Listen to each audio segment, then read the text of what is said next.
नमस्कार and welcome to all of you in global record. दोस्तों, recently एक बहुत ही ज़्यादा शॉकिंग न्यूज़ आई है। दरअसल हुआ क्या है ना कि फ्रांस में ऐसा बताया जा रहा है कि फ्रांस की जो अथॉरिटी है उसने 303 इंडियन पैसेंजर्स जो है उनको अपने यहाँ रोक कर रख लिया। एक तरीके से आप लोग कह लो, इनको कैद ही कर लिया है। कैद करना मैं कहूँगा कि बहुत ज़्यादा एक्सट्रीम वर्ड हो जाएगा, लेकिन आप लोग कह सकते हो कि इनको वहाँ पर रोका गया। और कब तक ये रुके रहेंगे वहाँ पर, कब इनको अथॉरिटी छोड़ेगी, इसके बारे में अभी हम लोग को कुछ भी पता नहीं है। हो सकता है इनको 20-25 दिन भी वहाँ पर रोका जा सके। क्यों ये हुआ है मैं बताता हूँ आप लोग को। दरअसल हुआ क्या है ना कि यूएई आप लोग को पता होगा, वेस्ट एशिया में एक कंट्री है। यहाँ पर आप लोग देख सकते हो इसकी लोकेशन। यहाँ से एक फ्लाइट जो है वो उड़ती है और इसकी जो डेस्टिनेशन थी वो थी निकारागुआ। निकारागुआ आप लोग को नहीं पता होगा तो मैं दिखा देता हूँ मैप में। आप लोग ये जो यूएई से थोड़ा वेस्ट में जाओगे तो अफ्रीका कॉन्टिनेंट पड़ेगा। इससे भी वेस्ट में जाओगे तो जो कॉन्टिनेंट पड़ेगा उसको हम सब जानते हैं, कहा जाता है अमेरिका। ऊपर वाले को नॉर्थ अमेरिका, नीचे वाले को साउथ अमेरिका कहा जाता है। और बीच में ये जो एरिया है ना इसको कहा जाता है सेंट्रल अमेरिका। अक्सर नॉर्थ और सेंट्रल अमेरिका को एक साथ ही रखा जाता है, लेकिन इसको हम लोग ये समझ लेते हैं कि इसको कहा जाता है सेंट्रल अमेरिका। यहाँ पर आप लोग को ये कंट्री जो है निकारागुआ ये दिख रही होगी। इसके ऊपर जो कंट्री है होंडुरास और एल सल्वाडोर, और इसके नीचे आप लोग देखोगे तो कोस्टा रिका पड़ता है। वेस्ट में अगर आप लोग देखो तो इसके मिलेगा आप लोग को पैसिफिक ओशियन। ईस्ट में अगर आप लोग देखो तो इसके मिलेगा कैरिबियन सी। तो यहाँ पर ये जो फ्लाइट है ये जानी होती है, और ये जो प्लेन होता है ये मैं आप लोग को बता दूं ये होता है रोमानिया का। रोमानिया में एक लेजेंड एयरलाइंस नाम से एक कंपनी है, उसका ये प्लेन था, एयरबस था, और इसको जाना था निकारागुआ, जैसे कि मैंने आप लोग को बताया। अब टेक्निकल इशू की वजह से या फिर इसको फ्यूल वगैरह चाहिए होगा, किसी वजह से ये उतरा, बीच में थोड़ी देर के लिए रुका फ्रांस में। और फ्रांस से जब इसने टेक ऑफ करने की कोशिश की, वहाँ से जब चलने की कोशिश की, तब इसको फ्रांस की जो अथॉरिटी है उसने रोक दिया और इसको टेक ऑफ नहीं करने दिया। और सारे ये जो पैसेंजर हैं इनको रोक के आप लोग कह सकते हो कि वहीं पर रख लिया है। और ऐसा बताया जा रहा है कि जो एयरपोर्ट का लॉन्च है ना उसी को साफ सफाई करके वहाँ पर इनके लिए बेड डलवा दिए हैं। और काफ़ी टाइम तक इनको ऐसा कह सकते हो आप लोग रोके जाने की अभी चांसेस है। लेट्स सी कब तक इनको रोका जाता है और क्यों ये रोका गया है, इसके बारे में मैं आप लोग को बताऊं तो जैसे ही ये फ्लाइट जो है ना ये टेक ऑफ करने जाती है, और तभी फ्रांस की जो अथॉरिटी है उनको ये खबर मिलती है कि इसमें ह्यूमन ट्रैफिकिंग हो रही है। दरअसल ऐसी जो इन्फॉर्मेशन है, ऐसा आप लोग कह सकते हो जो बात है, फ्रांस की अथॉरिटी को पता चलती है कि इस फ्लाइट में कुछ लोग जो है वो जा रहे हैं निकारागुआ ताकि वो इलीगली एंटर कर सके यूएसए में। डंकी मारना जिसे कहते हैं, आप लोग समझ पा रहे होंगे। तो इसी वजह से ये जो फ्रांस की अथॉरिटी है ये रोक लेती है इस फ्लाइट को। यहाँ पर शुरुआती इन्वेस्टिगेशन में ऐसा पता चला है कि 2 लोगों को डिटेन भी किया गया फ्रांस की अथॉरिटी द्वारा। और आप लोग को मैं यहाँ पर बता दूं कि फ्रांस की जो अथॉरिटी है ना उनके पास पावर है कि वो किसी भी पर्सन को जो फ्रांस में लैंड करता है उसको 4 दिन के लिए ऐसे ही किसी इन्वेस्टिगेशन के लिए या किसी भी काम के लिए रोक के रख सकती है। और इसके अलावा अगर जो जज है वहाँ का वो अलाउ करे तो इसके बाद 8 दिन के लिए और रोका जा सकता है, और ऐसे ही फिर 8 दिन का और एक्सटेंशन लिया जा सकता है। मैक्सिमम जो टाइम है जब फ्रांस में रोका जा सकता है किसी पर्सन को फ्रांस के कानून के अकॉर्डिंग वो है 26 दिन। तो 26 दिन मैक्सिमम आप लोग कह सकते हो चांसेस है इनको रोका जाए, लेकिन इतना ज़्यादा टाइम नहीं लगेगा। बहुत जल्दी इन लोग को आप लोग कह सकते हो छोड़ दिया जाएगा, क्योंकि इसमें कुछ भी ऐसा दिख नहीं रहा है। हो सकता है 1-2 लोग हो इलीगली एंटर करने के लिए जा रहे होंगे, क्योंकि बहुत से इंडिया से लोग जो है वो इलीगली एंटर करते हैं यूएसए में। इसमें किसी को भी कोई भी ऐसी बात नहीं है जो नहीं पता है। तो कुछ लोग होंगे, लेकिन बाकी को इतना ज़्यादा रोक के रखने का कोई भी चांसेस नहीं है। 2 लोग जैसा कि मैंने आप लोग को बताया कि डिटेन किए गए हैं इसमें। और फ्रांस में आप लोग को मैं बता दूं कि ह्यूमन ट्रैफिकिंग का जो केस है ना उसमें 20 साल तक की सज़ा दी जाती है। तो चांसेस है, अभी देखो इस पे केस चलता है, अब आगे चांसेस है अगर ये केस प्रूफ हो जाता है इन 2 लोगों पे तो 20 साल तक की सज़ा इनको मिल जाए।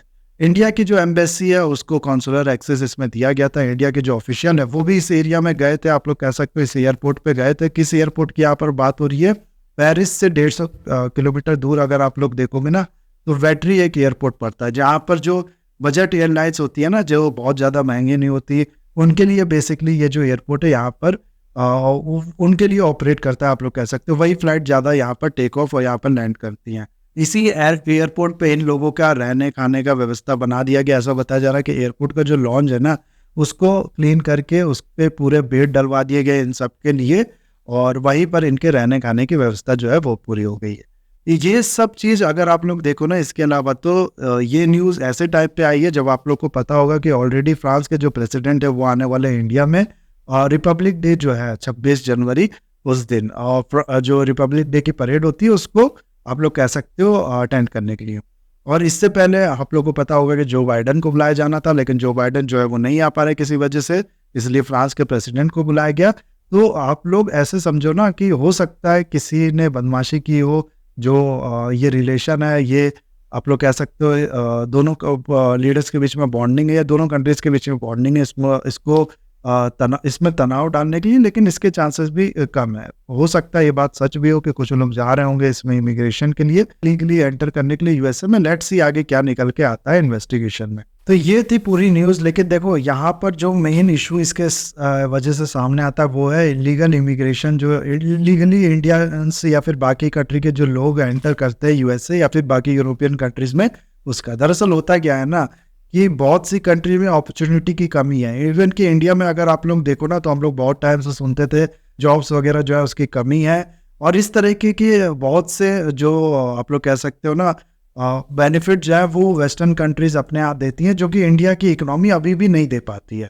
अभी धीरे धीरे इंडिया की जो इकोनॉमी है वो राइज कर रही है, इंडिया में जो जॉब्स है वो भी धीरे धीरे बढ़ रही है, लेकिन अभी भी ये उतना आप लोग कह सकते हो सफिशिएंट नहीं है। तो बहुत से लोग जो है वो अपने लिविंग स्टैंडर्ड सुधारने के लिए, अच्छा पैसा कमाने के लिए, या फिर बाकी की बहुत से कारणों की वजह से जाना चाहते हैं वेस्टर्न कंट्री, यूएसए हो गया, यूके हो गया, यूरोप हो गया, या फिर बाकी कंट्रीज, और वहां पर जाके ये पैसा कमाते हैं, पैसा बेचते हैं अपने घर पे, और वो छोटा काम भी वहां पर करते हैं ना, तो अच्छा खासा पैसा ये अपने घर पे बेच पाते हैं।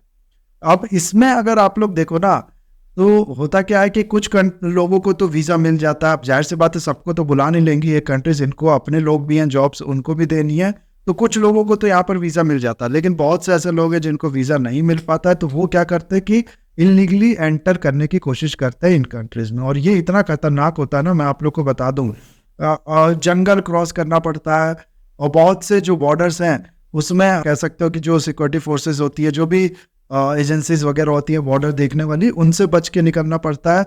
जान का खतरा होता ही है, साथ ही साथ ये भी खतरा होता है कि पकड़े गए तो बाकी जिंदगी जेल में बितानी पड़ेगी। इस तरह के बहुत से खतरे होते हैं।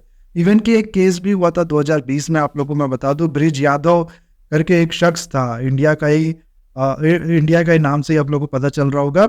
ये अपनी फैमिली के साथ, अपनी बीवी के साथ, अपने बच्चे के साथ क्रॉस करने चला गया था। जो ट्रम्प वॉल बनाया गया था ना, उसको वॉल को चढ़ते समय जो ये है वो दूसरी साइड गिरा, मैक्सिको से ये क्रॉस कर रहा था, मैक्सिको बॉर्डर पे वॉल बनी, आप लोगों को पता होगा।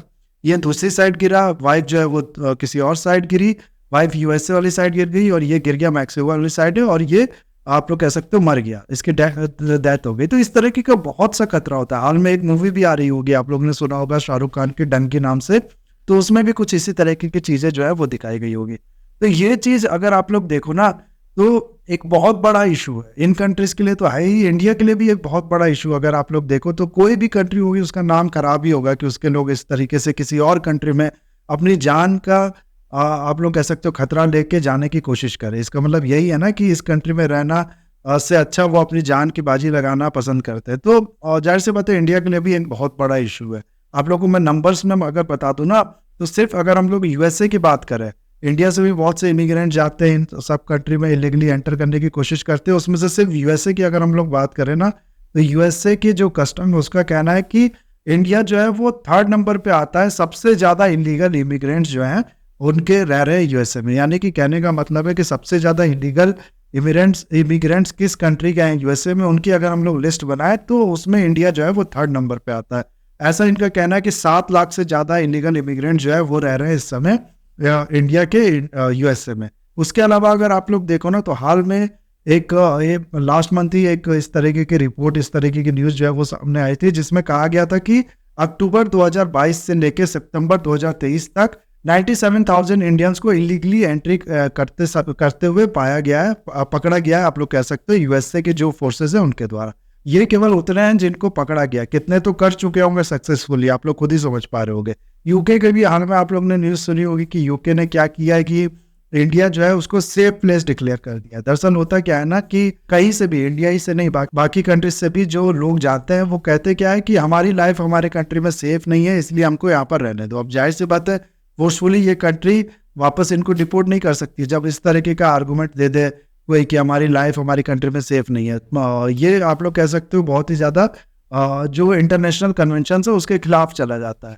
इसीलिए यूके ने क्या किया, यूके ने कह दिया कि इंडिया को हम सेफ कंट्री मानते हैं, इंडिया से आके कोई ये नहीं कहेगा कि हमारी जो लाइफ है वो सिक्योर नहीं है, इसलिए हमको यहाँ पर रहने दो। तो इतना ज़्यादा आप लोग कह सकते हो कि ये जो इशू है इतना इन कंट्रीज़ के लिए सरदर्द बन चुका था। इसीलिए आप लोग कह सकते हो कि इस तरीके के इल्ज़ाम लगाना इंडियंस पे कि ये लोग इलीगली एंटर करना चाह रहे थे यूएसए में या बाकी कंट्रीज़ पे आप थोड़ा आसान हो जाता है।